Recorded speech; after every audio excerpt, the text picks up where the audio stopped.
Hello guys, Ritesh বৃষ্টি lifestyle তরফ থেকে সকলকে জানাচ্ছি ওয়েলকাম ঢাকা উদ্যান পাবলিক স্কুলের তারুণ্য মেলা। তারুণ্য মেলাটি উপভোগ করার জন্য আমি আর রিতেশ চলে এসেছি স্কুলে। নৃত্য অনুষ্ঠিত হচ্ছিল আর এদিকে দেখা যাচ্ছে জ্ঞানের আলো। সকলের মাঝে জ্ঞানের আলো ছড়িয়ে দেওয়ার জন্য এরা বসে পড়েছে নানান ধরনের বই নিয়ে। আর বইয়ের মাধ্যমেই তো আলো ছড়াবে, তাই না? তাছাড়া তো আর হবে না। আজকের এই তারুণ্য মেলাটি কিন্তু নাচ গানের মাধ্যমে খুব মেতে উঠেছিল। এখন সব স্টলগুলো ঘুরে দেখার পালা, পৃথিবী ও মহাবিশ্ব। এখানে খুব সুন্দর একটি প্রজেক্ট দেখা যাচ্ছে। প্রজেক্টটা কেমন হয়েছে অবশ্যই কমেন্ট বক্সে জানাবেন। এই স্টলটির নাম হয়েছে সেভ আওয়ার লাইফ। এখানে আছে নানা ধরনের গাছ, যার যে ধরনের গাছ প্রয়োজন নিতে পারেন। বিক্রি চলছে, বেশ ভালোই বিক্রি হয়েছে। ঠিক তার পাশের স্টলটাই ছিল এসো খাই আর আড্ডা দিই। কি সুন্দর, তাই না? এটা ছিল নানা ধরনের শরবতের স্টল। তারপরে ছিল ভোজন রসিক। ভোজন রসিকরা তো খাওয়া দাওয়া করে শেষই করে দিয়েছে। ভোজন রসিকের পাশেই ছিল পিঠা বাড়ি রসের হাড়ি। এখানে কিন্তু নানা ধরনের পিঠা ছিল আর তার সাথে ছিল যশোরের খেজুরের গুড়ের পায়েস। কি যে অসাধারণ ছিল, বিক্রিও কিন্তু বেশ হয়েছে। আসুন এবার আমরা পিঠার পরেই টক ঝাল মিষ্টি ফুচকা খেয়ে নিই। ফুচকায় কি আমরা সিরিয়াল পাবো? দেখেন খুবই কিন্তু ভিড় লেগে আছে। চলুন তাহলে আমরা একটু রাঙাপড়ি থেকে ঘুরে আসি, দেখা যাক কি অবস্থা এখানে। এখানে এসেও তো সিরিয়াল পাচ্ছি না, এবার কি করব?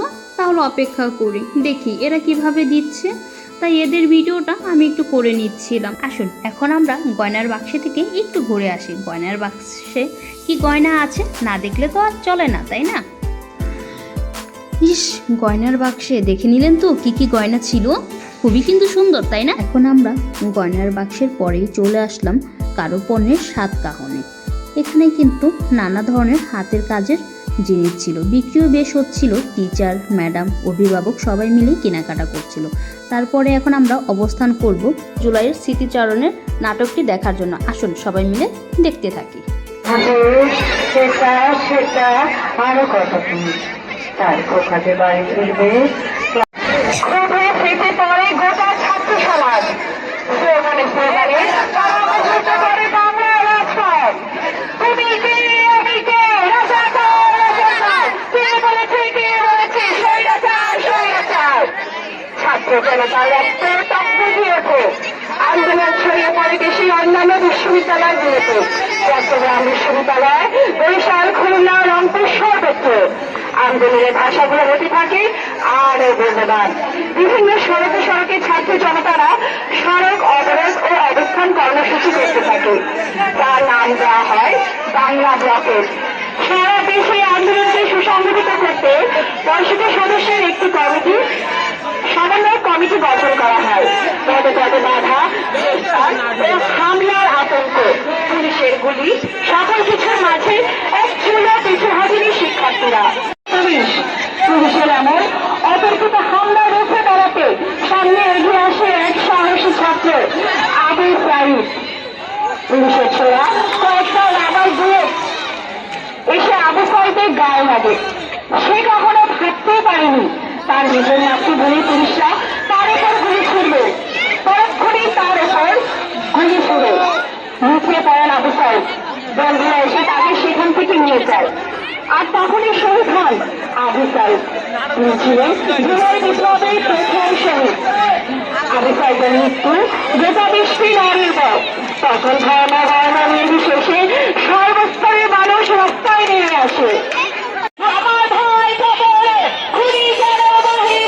মুখের ভেতর অনেক ঝড়, বুক পেটেছে গুলির পর।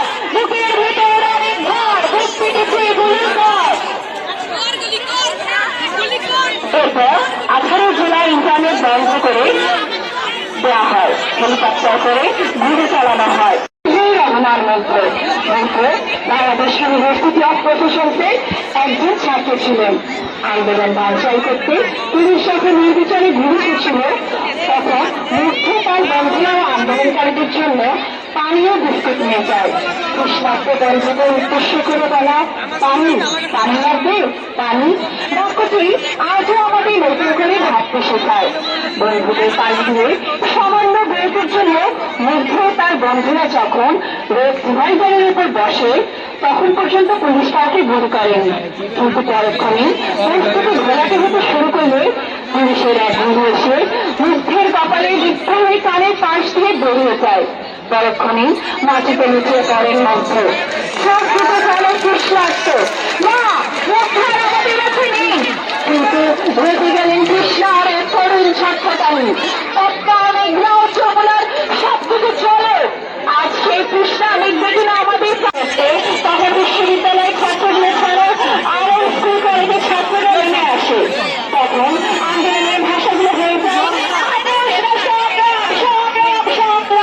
একাত্তরের হাতিয়ার বলছে ওঠে আরেকবার একাত্তরের হাতিয়ার বলছে ওঠে আরেকবার এক মেধাবী ছাত্রকে আমরা হারিয়েছি জুলাই আন্দোলনে যার নাম ফরহান ফৈয়াজ ফরহান ফৈয়াজ রেসিডেন্সিয়াল মডেল কলেজের ছাত্র ছিলেন তখনও 18 বছর জন্ম হয়নি ফরহানের ধানমন্ডির 27 নম্বরের আন্দোলনরত অবস্থায় ছাত্রদের ছাত্রভঙ্গ করতে পুরুষ গুলি ছোড়ে তখন একটি গুলি এসে ফরহানের মুখে লাগে তপ্ত দিয়েছে আঘাতে রক্তে রঞ্জিত হয় রাজপথ বন্ধুরা তাকে হাসপাতালে নিয়ে রক্তটাকে মৃত ঘোষণা করে মৃত্যুর মিছিলে হয় আরো একটি নাম ফরহান ফৈয়াজ বড় হয়ে বিজ্ঞানী হতে চেয়েছিলেন ফরহান 71 দেখিনি 24 দেখেছি বাঙালিরা রাজপথ রাজপথ রাজপথ বাঙালিরা রাজপথ রাজপথ রাজপথ এই স্বৈরাচার সরকারের বর্বরতা